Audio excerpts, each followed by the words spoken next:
Sir బేసిక్గా మనకి మన ఎంటైర్ జర్నీలో like from paper work to shoot తర్వాత పోస్ట్ ఈ ప్రాసెస్లో మీరు బాగా కంఫర్టబుల్గా ఫీల్ అయిన స్పేస్ ఏంటి, బాగా అన్కంఫర్టబుల్గా ఫీల్ అయిన స్పేస్ ఏంటి అసలు from paper work to post production?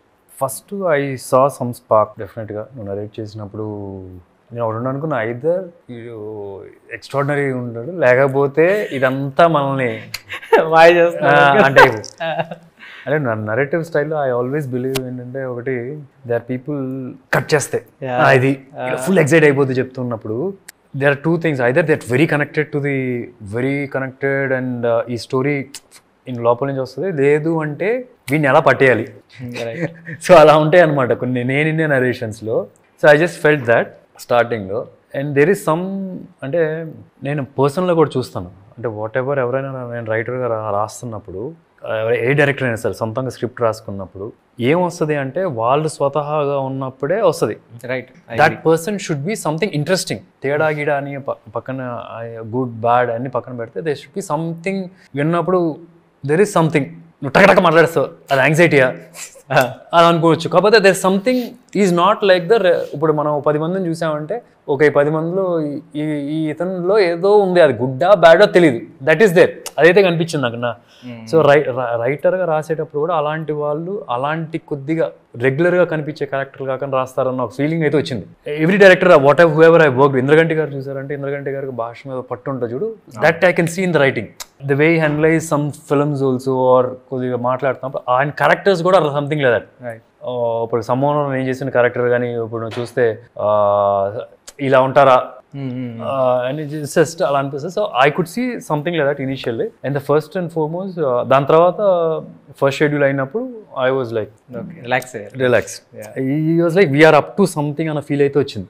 దానికన్నా బిఫోర్ కాన్సెప్ట్ ఒకటి చేసాం, టైటిల్ రివీలింగ్ కాన్సెప్ట్ దానిలో. అండ్ నువ్వు స్కెచెస్ వేయించి తీసుకొని వచ్చినప్పుడు, then the music from his side వచ్చినప్పుడు కాన్ఫిడెన్స్ వచ్చింది. అంటే ఐ ఆల్వేస్ బిలీవ్ ఒకటి బీట్, అంటే my theory of working is talent ఎంతైనా ఉంది. Person who is doing effort ఎక్కువ పెట్టేటప్పుడు దే విల్ వాళ్ళు ఎక్కువ గెలిచేస్తారు అన్న ఫీలింగ్. టాలెంట్ ఎంతైనా ఉండొచ్చు, but end of the day నువ్వు చేయాల్సిన హార్డ్ వర్క్ చేస్తూ ఉండాలి. నాకు ఆ ఫీల్ వచ్చేది బయట నుంచి. Because you always come on man ఆ టైప్లో ఉండేవాడు, ఇంగ్లీష్ అన్నపోయినా సరే. బట్ అది పైకి చూపించకుండా, that is something of interesting అనిపించింది ఈ సైడ్ నుంచి.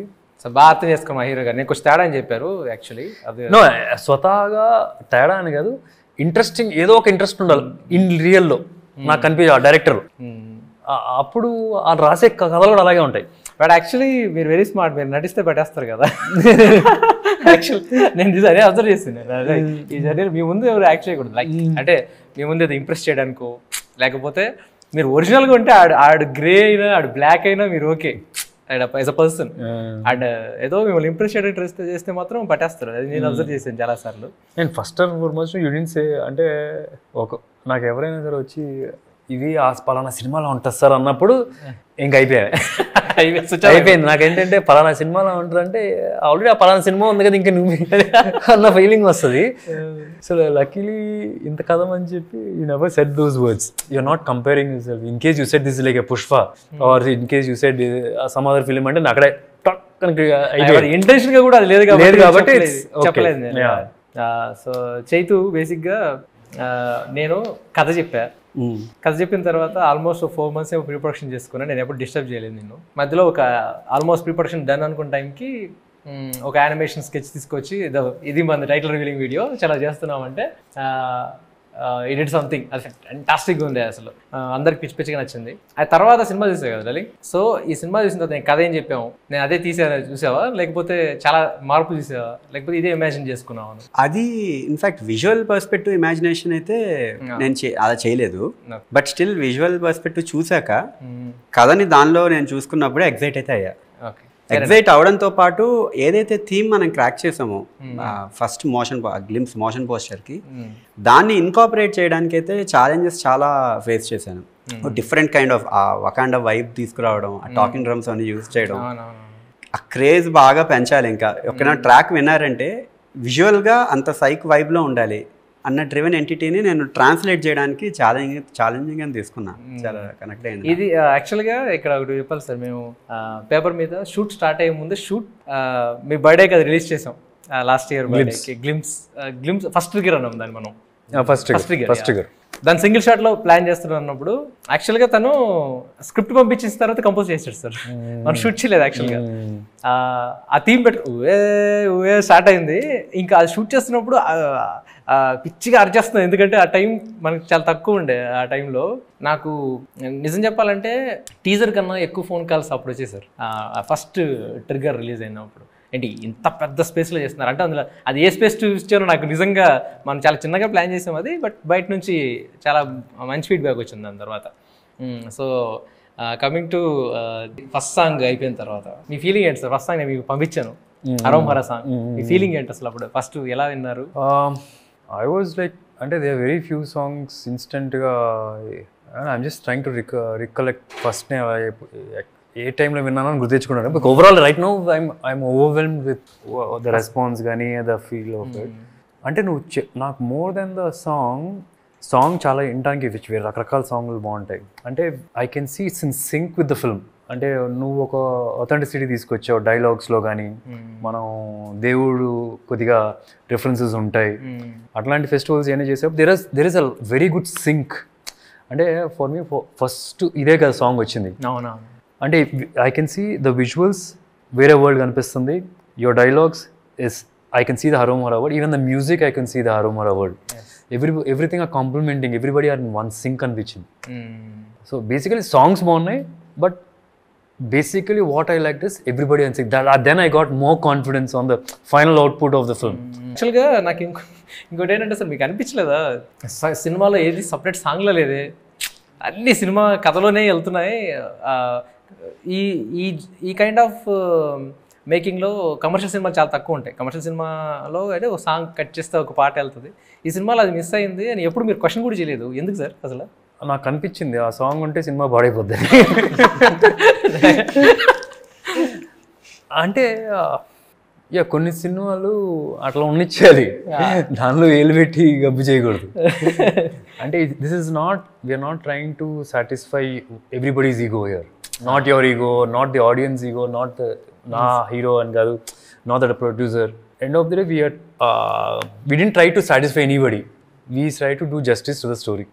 So that's in a way good thing. కానీ ఈ సినిమా చేస్తున్నప్పుడు సార్ నాకు ఒకటి అనిపించింది ఏంటంటే, అందరు మంచి టెక్నీషియన్స్ వచ్చారు, సినిమా షూట్ చేస్తున్నాం, సడన్గా రెడీ యాక్షన్ చేస్తున్నాం, ఎప్పుడు యాక్షన్ మొదలవుతుంది అనుకున్నప్పుడు, సో బిగ్గెస్ట్ యాక్షన్ సీక్వెన్స్ మనకు తెలుస్తుంది. ఆ సీక్వెన్స్లో శక్తి శరవణ నుంచి ఇంగ్లీషు పెద్దగా రాదు, సార్కి తమిళ్ రాదు, మేమందరం ఒక రూమ్లో కూర్చొని డిస్కసింగ్ అనమాట. So what's your feedback sir? అప్పుడు ఏంటి అసలు నేను చూసి ఏమనుకున్నారు? ఇప్పుడు నేను ఎలా కమ్యూనికేట్ చేయాలి, ఆయన ఏం చెప్తాడు, ఏమనుకున్నారు? ఆ స్పేస్ ఏంటి అసలు? అంటే ఏదో మనకు తెలియని లాంగ్వేజ్లో యాక్టింగ్ చేస్తున్న ఫీలింగ్ వచ్చింది నాకైతే. బట్ స్టిల్ ఎక్సైట్మెంట్ అయితే కనిపిస్తుంది కదా, ఎక్సైట్మెంట్ అయితే. I think is a super fine Shakti Sadan. I'm telling you, he'll do with big films. What a fine. అంటే నువ్వు నాకు 2-3 రిఫరెన్సెస్ తీసుకొచ్చావు, ఈ ఫైట్ మాస్టర్, ఆ fight master. Finally we all sat together for him. He is an extraordinary find అనిపిస్తుంది. Sir ఇప్పుడు మీ question తెచ్చుకోండి, ఆయన పేరు ఏంటి? శక్తి శరవణన్, అగైన్ సుబ్రహ్మణ్య స్వామి పేరు. మనం అడగలేదు అది.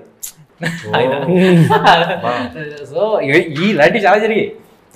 ఈ స్పేస్లోకి వెళ్తే ఫాక్సీ ఉన్నాడు. నేను ఫాక్సీని ఈ సినిమాకి ఎందుకు తీసుకున్నాను, నా ఫ్రెండ్ కాబట్టి తీసుకున్నాను. యాక్చువల్లీ ఫాక్సీ విలాక్ష కృతిక నక్షత్రం, అగైన్ సుబ్రహ్మణ్య స్వామి. సో నాకు ఇలా సెంటిమెంట్ బేసిక్గా. సుమంత్ ఫాదర్ పేరు సుబ్రహ్మణ్యం గారు, మీకు తెలుసు. అది ఇవన్నీ నేను అనుకుంది కాదు, ఇది జరిగింది. ఈ స్పేస్లో నేను చాలాసార్లు, అంటే నాకేదో మరీ చాదస్తం కాదు కానీ నాకు కొన్ని సెంటిమెంట్లు ఉంటాయి. నేను రుద్దేస్తుంటాను కూడా టీం అందరి మీద. ఈ రుద్దేస్తున్నప్పుడు మీకు ఏమనిపిస్తుంది సార్? అరే ఇది చాలా ఆపేరా, ఎవరి ఎక్కువ అని మీకు అనిపించిందా? నాకు అట్లా కాదు, కాకపోతే నాకు ఎక్కడో నువ్వేం చెప్తే చేయాలనిపిస్తుంది. అంటే ఇన్ రియల్ లైఫ్ కూడా నా స్టిల్ రిమెంబర్, నువ్వు వచ్చి సార్ మీ కార్ బ్లాక్ ఉంది మార్చేయండి అన్నారు. నాకు ఎక్కడో ఏంటంటే నాట్ అబౌట్ డైరెక్షన్ క్వాలిటీస్ అని సినిమాకి పక్కన పెడితే, I feel you have that knowledge on ఇవన్నీ కూడా, ఈ పూజలు వీజులు అన్ని దేవుడి గురించి, న్యూమరాలజీ ఇవన్నీ కూడా. And somewhere I feel like I believe it or I don't believe అని పక్కన పెడితే I feel like doing it maybe is right అన్న టైప్లో ఏమేమి మార్చాడు తెలిసి చెప్తాను. ఒకటి నా కారు కలర్ మార్చమంటారు, కలర్ మార్చేసాను. ఇంకోటి ఇంట్లో వచ్చిన వెంటనే ఏదో చెప్పాడు, ఇక్కడ ఈ స్వామి ఉండకూడదు, ఇక్కడ ఆ స్వామి ఉండకూడదు అని, అది చేసాం. ఒకరోజు గుమ్మడికాయ ఏదో ఇదే అంటే ఇచ్చి పంపించేసాడు, ఇంట్లో గుమ్మడికాయ ఏదో మార్చేసాం. చాలా చేస్తారు. అదే తెలియదు. బేసిక్గా నాకేంటంటే నాకు ఇష్టమైన వ్యక్తులు అవేమైనా కొంచెం నా అంటే కరెక్ట్గా లేదు అంటే నేను హెసిటేట్ చేయను, ఏమనుకుంటారో ఏంటో. నాకు అంటే నేను ఇష్టపడిన వ్యక్తులు లేకపోతే నాకు తెలియని వ్యక్తులు అంటే నేను వదిలేస్తాను సార్. నేను ఫ్రాంక్గా చెప్పిన బ్లాక్ వేసుకోవద్దాను, నేను బ్లాక్ అండర్వేర్ కూడా వేసుకోవట్లేదు.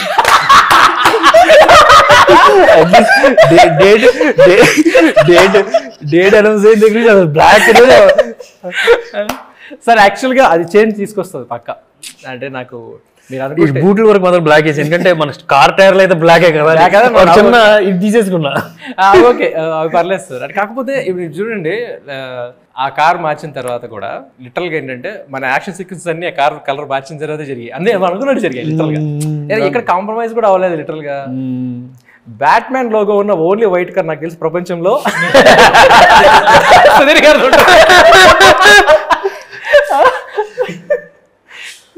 సో బ్యాక్గ్రౌండ్ ముసలోడు అయిపోయేప్పటికి అది వైట్ అయింది అనమాట. ఓకే, సో బ్యాట్మ్యాన్ కార్ కూడా ముసలోడు వైట్ అయిపోయింది అనమాట. ఇక సరే, ఈ తర్వాత మొన్న ఎల్లమ్మ థీమ్ కానీ అదే రాకెట్ లాంచర్ దగ్గర ఇవన్నీ విన్నప్పుడు ఇదేంటి మొత్తం మ్యూజికల్ చేసేసారు ఈ సినిమాని అనిపించలేదా మీకు? Like just enjoying sir literal గా background score. We need that, ఈ సినిమాకి అట్లా కావాలి.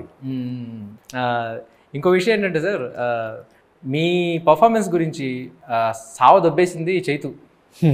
మామూలుగా లేదు. వేరే మీ ఎప్పుడు అంటే మనకి ఏంటంటే మన దగ్గర వచ్చే టాపిక్ వేరే వస్తుంది కదా సార్. నేను ఇది రాగానే మ్యూజిక్ వినిపించేసి ఎగ్జైట్మెంట్లో చెప్పడం మర్చిపోతున్నాను. ఇప్పుడు నీ మాటలో చెప్పు చైతు.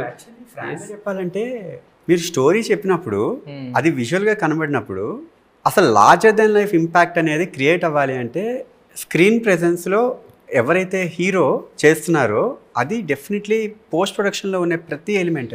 అఫ్ కోర్స్ ఇప్పుడు మళ్ళీ డబ్బింగ్కి వస్తే జనరల్గా డైలాగ్స్ ఎవరికి వాళ్ళే చెప్తారు, బట్ మ్యూజిక్ వస్తే అది ఎక్స్పీరియన్స్. ఎప్పుడైనా హీరో మనం ఇప్పుడు హీరోని ఇలా చూస్తున్నాము అన్నప్పుడే హీరోనే ఒక క్యారెక్టరైజేషన్, ఆ powerful characterization, larger than life impact characterization, అది రిజిస్టర్ ఎప్పుడైతే అవుతుందో మనలో తెలియకుండా ఆరా ఒకటి క్రియేట్ అయిపోతుందని నేను నమ్ముతా ఇప్పుడు జనరల్గా. ఎందుకంటే మనకు విజువల్గా ఏం కనపడుతుందో అదే జీవితం స్టోరీలో. అంటే అసలు నేనైతే అసలు చాలా షాక్ అయిపోయాను సుధీర్ బాబు గారు, అసలు నిజంగా చెప్తున్నా. ఇది డైరెక్ట్ గా చెప్పాలని క్వశ్చన్ అడిగాను, ఎందుకంటే నాకు చెప్తున్నావు, నేను తీసుకెళ్ళట్లేదు అక్కడ దాకా. నేను అసలు విజువల్ చూస్తున్నప్పుడు అయితే అసలు చాలా షాకింగ్ థింగ్. అంటే నా మైండ్లో ఎన్ని మల్టిపుల్ పర్సనాలిటీస్ గ్రో అయ్యాయి అంటే ఒక ఫ్రేమ్లో మీరు కనబడుతున్న ఒక ఫ్రేమ్లో నేను ఆలోచించే డ్రివెన్గా కోర్ ఇంటెన్స్ అగ్రెషన్ ఉంది, and at the same time responsibility కనబడుతోంది.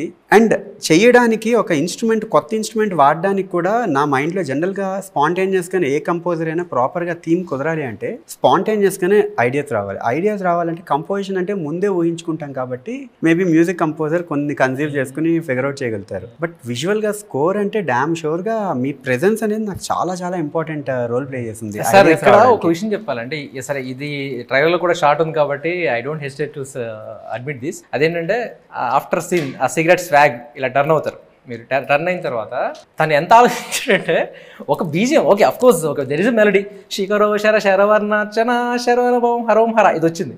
లేదు ఇదేంటంటే మల్టిపుల్ థాట్స్ వస్తాయి ఈ క్యారెక్టర్ ఇలా చూసినప్పుడు. సుధీర్ గారిని చూడు, ఇప్పుడు ఈ క్యారెక్టర్ని ఆడియన్ ఒకలా చూస్తున్నాడు, అక్కడున్న క్యారెక్టర్స్ ఇంకోలా చూస్తున్నాడు. అసలు ఇవన్నీ కాదు, పైన దేవుడు ఇంకోలా చూస్తున్నాడు. సో ఇన్ని చేసి దాని కాంప్లిమెంటింగ్గా ఇంకొక కోరస్ యాడ్ చేసాం, సబ్ మెలడీ యాడ్ చేసాం. అదేంటిది గిరిజపతే సదాశివ అంటే ఎగిసిపడే ప్రాణం తమరిదే అంటే ఏంటంటే శివుడికి చెప్తున్నాడు. శివుడికి ఏమంటే నువ్వు ఎక్కువ ఆలోచించుకో, నీ కొడుకే, సో నువ్వు భరించాలంతే అయింది అని. అంటే ఆయనలో ఉన్న విద్వాంసాన్ని అన్నీ ఒకే సిచ్యువేషన్లో చూపించడం అనేది సార్ మ్యూజికల్గా చెప్తున్నాను కదా, ఇవన్నిటికీ ఇంత ఆలోచించాడు తను. దానికి కారణం మీ పర్ఫార్మెన్స్ అని చెప్పాడు. ఇది అది మీకు బయటకు జనాలకు తెలియాలని చెప్పి నేను ఈ క్వశ్చన్ అడిగాను లిటరల్గా. సో షార్ట్గా అసలు చెప్పగలుగుతా మీ పర్ఫార్మెన్స్ సీరియస్లీ చాలా పెద్ద లీడ్. సో లిటరల్గా నేను చాలా ఎంజాయ్ చేశాను ఈ ప్రాసెస్ సార్. ఒక మ్యూజిక్ ప్రాసెస్ నేను చాలా ఎంజాయ్ చేశాను. నేను తనకు కూడా చాలా సార్లు చెప్పాను. ఫ్రాంక్లీ నాకు that is the easiest part in the entire film. Just అంటే నాకు లక్కీగా I don't know from where I got this also. Walking లో నాకు న్యాచురల్ గా నాకు అది వచ్చింది. నువ్వు కూడా నోటీస్ చేసే ఇంతకు ముందు. నాకు అన్నిటికన్నా టఫ్ అనిపించింది నువ్వు అక్కడ వంట వండేటప్పుడు తినేది అవన్నీ నాకు కొత్తగా చాలా బాగుండే. నేను చెప్పాను మీకు చాలా. So that was tough. Both we have achieved. That was tough. అంటే లక్కీగా ఏంటంటే some times you know you should be your natural self ఉంది కదా, అది వచ్చింది కొద్దిగా ఆ క్యారెక్టర్కి. దట్ ఆల్సో హెల్ప్ అనుకుంటున్నా. నేను చాలాసార్లు నేను ఫాక్సీకి కూడా చెప్పాను, మన డిఓపికి చెప్పింది ఏంటంటే బేసిక్గా ఏంటంటే మేము పెద్దగా అదిరిపోయిన షాట్ సూపర్ ఇలా క్లాప్స్ కొనే టైప్ కూడా కాదు. మేము ఓకే నెక్స్ట్ అలా మాట్లాడుకుంటాం. ఆ తర్వాత గ్యాప్లో ఏం పఫ్ స్క్రీన్ ప్రెజెన్స్ రా ఇది అసలు. ఎస్పెషల్లీ దీనికి సార్ మా అంటే ఆ డాబా సీక్వెన్స్లో అయితే మేము ఎన్నిసార్లు చూసుకున్నామో ఫోన్లో పెట్టేసుకున్నాను నేను. అంటే సరిపోదు సార్ అది ప్రతిసారి వెళ్ళి మన అందరి ఫోన్లో ఉన్నాయి తెలుసా మీకు తెలియదు ఆ విషయం. ఆ ఒక్క సీక్వెన్స్ మన అందరి ఫోన్లో ఉన్నాయి. ఎందుకంటే అదొక మెంటల్గా ఒక రకమైన సాటిస్ఫాక్షన్ ఇస్తుంది. ఇది మనం షూట్ చేసామని చెప్పేసి అది ఇప్పటికీ అలాగే ఉన్నాయి లిటరల్గా.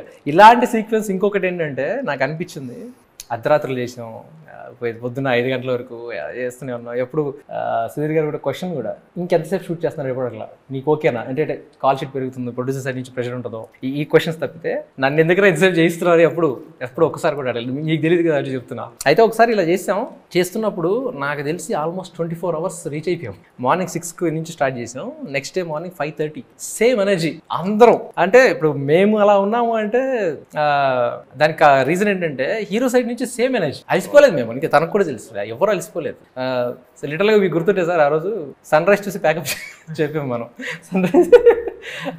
Sun rise to sunrise అది బేసిక్గా ఆ రోజు ఆ షెడ్యూల్ కదా. తెలిసి జెన్యూన్ గా మూవీ ఎక్స్పీరియన్స్, ఆ వర్క్ ఫ్లో ఎక్స్పీరియన్స్ ని ఎంజాయ్ చేస్తే అసలు మనకు స్ట్రెయిన్ తెలియదు.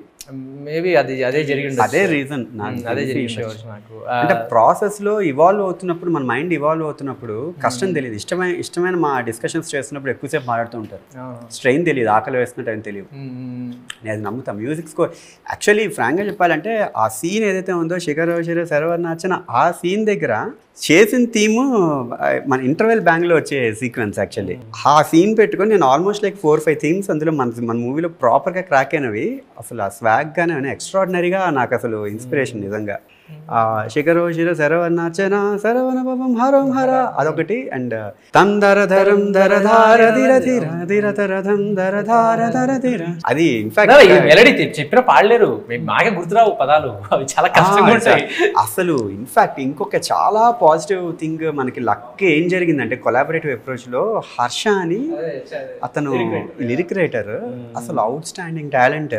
అసలు స్పాంటేనియస్ గా అప్పటికప్పుడు ఒక ఐడియా తత్కారమే. నాకు జనరల్ గా చాలా వరకు కాంప్లికేటెడ్ అంటారు అందరూ. ఇప్పుడు తందరధరం దరధార ధర ధిర ధిరధరధం దరధార ధర ధిర దరధరం దరధార ధర ధిర దరధరం దరం తరే. ఇక్కడ సార్ బేసిక్ గా చాలా మంది నేను ఫేస్ చేసింది లిరిక్ రైటర్లు ఏంటంటే కష్టంగా ఉందండి తత్కారం, ఇక్కడ మీరు ట్యూన్ మార్చుకోండి అంటే నాకు పిచ్చి కోపం వస్తుంది సార్. నాకు మామూలుగానే చాలా కోపం. సౌండింగ్లో నేను అసలు కాంప్రమైజ్ అవ్వలేను. అంటే మ్యూజిక్ కంపోజర్ సైడ్ నుంచి నాకు ఆలోచించడం కాదు, పర్సనల్గా నాకు ఇష్టం ఉండదు. తత్కారం ఎందుకు మార్చాలి. ఈవెన్ అసలు గ్లిమ్స్ దానిలో వాలవని పరవేష్టి ఘనమర్చిత అఖిల లోక దుహితాధ్వంస స్తంభోద్భవ శివ సుబ్రహ్మణ్య అక్కడికి వెళ్ళింది అండ్ అసలు అది. ఇక్కడ కూడా మనకి నిజంగా అంత విద్వత్తున్న వాళ్ళు దొరికారు సార్. కళ్యాణ్ చక్రవర్తి గారు అసలు అవుట్ స్టాండింగ్ ఇన్పుట్ ఇచ్చారు. అసలు ఈ స్కోర్ నిజంగా చెప్తున్నాను సార్, ఆడియన్స్ థియేటర్లో బయటకు వచ్చిన తర్వాత ఓఎస్టీ కోసం వెయిట్ చేస్తారు. నాకు ఫస్ట్ టైం ఇలాంటి ఓఎస్టీ కోసం, అంటే ఓఎస్టీ చాలా వచ్చాయి, ఒక మంచి techno kind of ఈడియం kind style. ఇది పీక్ యాక్చువల్గా ఎల్లమ్మ అందులో నాట్ స్వాగ్, అది నాట్ స్వాగ్ ఆ పర్ఫార్మెన్స్ ఇచ్చింది సార్. లిటరల్గా అది ఎక్కడి నుంచి వచ్చింది అని తను చెప్తున్నాడు. ముందు నుంచి క్రాక్ చేశాడు. ఫస్ట్ టైం సుబ్రహ్మణ్యం ఇక్కడ మామూలుగా కూర్చునే స్టైల్ ఒకటి ఉంటుంది. సుబ్రహ్మణ్యం నాలో భయం కనిపిస్తుంది నీకే, అక్కడి నుంచి వచ్చింది. అసలు అక్కడి నుంచి వచ్చింది అనమాట. నాకు అసలు ఎంత బాగా అనిపించిందంటే ఏంటిది ఇది ఇది ఇది వేరే దీనికి ట్రాన్స్ఫర్ తీసుకెళ్తుంది అని చెప్పి వాడాలి మళ్ళీ వాడాలి దీన్ని అనిపించింది. కట్ చేస్తే మళ్ళీ నాకు అసలు ఇవన్నీ ఒకటి పెడితే క్లైమాక్స్ లో వచ్చే సీక్వెన్స్ మళ్ళీ చెప్తే మళ్ళీ అదే లేదు క్లైమాక్స్ అని చెప్పొచ్చులే, అది తెలియదు. క్లైమాక్స్ సీక్వెన్స్ లో వచ్చిన ఆ బిట్ ఏదో ఉందో అసలు అదిరిపోతుంది అది.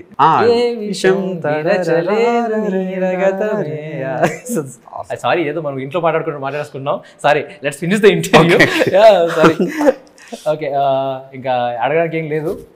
నాకు తెలిసి ఈ జూన్ 2024లో జూన్ 14th వచ్చే మన సినిమా సమ్మర్లోనే ద బెస్ట్ ఫిల్మ్గా బయటకు వెళ్తుందని నా నమ్మకం. నా నమ్మకానికి నాకున్న అండ ఏంటంటే నా సుబ్రహ్మణ్య స్వామి కూడా బాగా ఆశీర్వదించి ఈ డేట్ తీసుకొచ్చాడని. ఎందుకంటే మనం తెలిసి పోస్ట్ పోన్ చేయలేదు, జూన్ మంత్ సార్కి లక్కీ అని మనం అనుకుని పోస్ట్ పోన్ చేయలేదు, జరిగింది. అది జరగడంలోనే నాకు తెలిసి సెంటిమెంట్గా వర్కౌట్ అవుతుందని నా ఫీలింగ్. ఇంకోటి ఏంటంటే జూన్లోనే మనం బ్యూటిఫుల్ షెడ్యూల్ చేసాం లాస్ట్ ఇయర్. సో ఈ జూన్లో బ్యూటిఫుల్ విక్టరీ వస్తుందని నా ఫీలింగ్. సో అడ్వాన్స్ కంగ్రాచులేషన్స్ మన టీమ్కి. సో చాలా కాన్ఫిడెంట్గా చెప్తున్నా. So thank you everyone, thanks for the support. Love you sir, love you darling. Thanks. Vetrivel మురుగన్కి అరోమరా.